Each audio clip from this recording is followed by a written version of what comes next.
या देवी सर्वभूतेषु लक्ष्मीरूपेण संस्थिता नमस्तस्यै नमस्तस्यै नमस्तस्यै नमो नमः।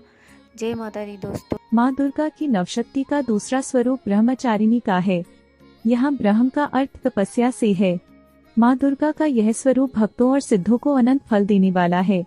इनकी उपासना से तप, त्याग, वैराग्य, सदाचार और संयम की वृद्धि होती है। ब्रह्मचारिणी का अर्थ की चारिणी यानी तप का आचरण करने वाली।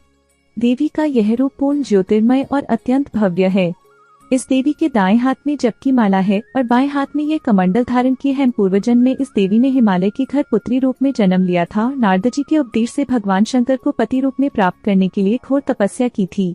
इस कठिन तपस्या के कारण इन्हें तपश्चारिणी अर्थात ब्रह्मचारिणी नाम से अभिहित किया गया।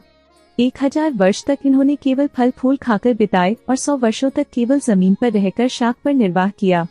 कुछ दिनों तक कठिन उपवास रखे और खुले आकाश के नीचे वर्षा और धूप के घोर कष्ट सहे।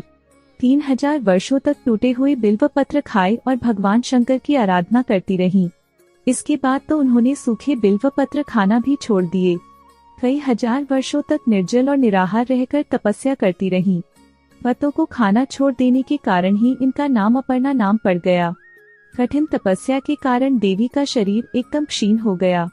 देवता, ऋषि, सिद्धगण, मुनि सभी ने ब्रह्मचारिणी की तपस्या को अभूतपूर्व पुण्य कृत्य बताया, सराहना की और कहा, हे देवी, आज तक किसी ने इस तरह की कठोर तपस्या नहीं की।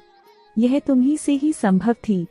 तुम्हारी मनोकामना परिपूर्ण होगी और भगवान चंद्रमौली शिवजी तुम्हें पति रूप में प्राप्त होंगे। अब तपस्या छोड़कर घर लौट जाओ। जल्द ही तुम्हारे पिता तुम्हें बुलाने आ रहे हैं। इस देवी की कथा का सार यह है कि जीवन के कठिन संघर्षों में भी मन विचलित नहीं होना चाहिए। माँ ब्रह्मचारिणी देवी की कृपा से सर्व सिद्धि प्राप्त होती है। दुर्गा पूजा के दूसरे दिन देवी के इसी स्वरूप की उपासना की जाती है।